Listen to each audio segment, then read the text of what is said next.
vignette est névrite optique gauche aiguë secondaire à une poussée inaugurale de sclérose en plaques. Et on va traiter le patient avec des corticostéroïdes à haute dose. Un jour, un individu se présente à l'hôpital car il remarque une baisse d'acuité visuelle à son œil gauche, accompagnée d'une douleur périorbitaire, et qui est augmentée lors de la mobilisation des yeux.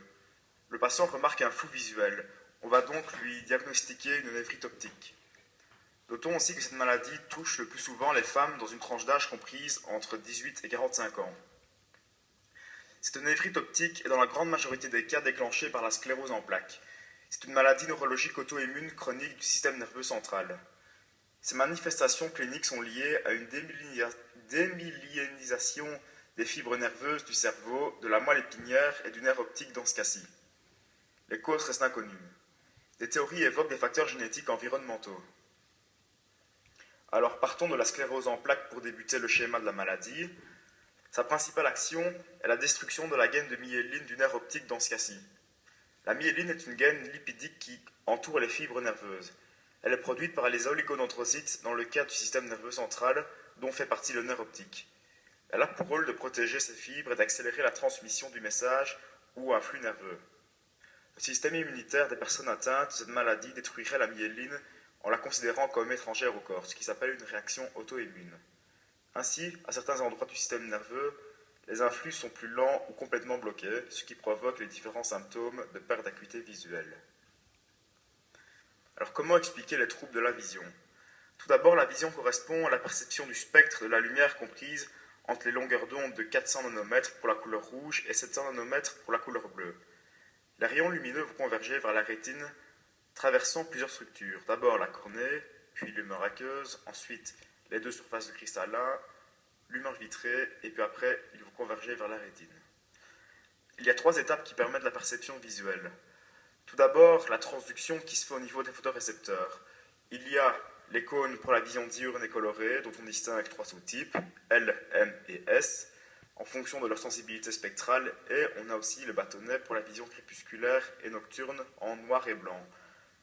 Histologiquement, les photorécepteurs se présentent avec un péricaryon autour du noyau cellulaire dont le pôle supérieur est surmonté par un segment interne renfermant principalement des mitochondries, puis un segment externe constitué d'un empilement de citernes qui renferme les pigments visuels. Alors la deuxième étape, c'est une première intégration de bas niveau qui se fait au sein de la rétine. La rétine est composée de 7 couches accolées à l'épithélium pigmentaire. Première couche, la couche la plus externe de la rétine qui est formée par les prolongements sensoriels des cellules photoréceptrices. La deuxième couche, c'est la couche sous-jacente avec les noyaux des photorécepteurs. Troisième couche, c'est la couche plexiforme externe. Les cellules photoréceptrices réalisent des synapses avec les cellules bipolaires. Quatrième couche, c'est la couche granulaire interne qui est formée par les noyaux des cellules bipolaires, des cellules horizontales et des cellules amacrines et encore des cellules interplexiformes. Cinquième couche, les cellules bipolaires forment des synapses avec les cellules ganglionnaires dans la couche plexiforme interne. Sixième couche, c'est la couche des cellules ganglionnaires qui est formée par le noyau de ces cellules.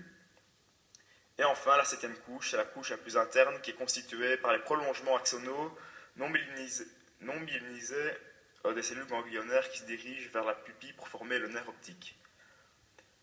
Enfin, troisième étape, c'est l'intégration de haut niveau qui se fait dans le cortex. La perception consciente de la vision est permise par la voie rétino-géniculo-striée. Au cours de cette voie, les informations visuelles partent de la rétine, parviennent au chiasma optique via le nerf optique. Une partie des fibres décusent dans le chiasma optique et une autre partie ne croisent pas, comme on l'a vu au cours. Les fibres quittent ensuite le chiasma vers le cerveau par les bandelettes optiques, qu'on appelle aussi le tractus optique comme il est mis sur le dessin, et se projettent sur le corps genouillé latéral. De là, des radiations optiques se projettent jusqu'au niveau du cortex strié, visuel primaire de part et d'autre de la scissure calcarine. Et voilà, on peut donc facilement comprendre que l'atteinte du nerf optique ne facilitera pas le transfert des informations visuelles au cerveau. Ceci explique donc les troubles de la vision. Un des traitements proposés est l'administration de corticostéroïdes à haute dose. En d'autres termes plus simples, on peut dire que l'individu présente un problème au nerf qui achemine l'image au cerveau, et le nerf étant lésé, l'image sera donc de moins bonne qualité.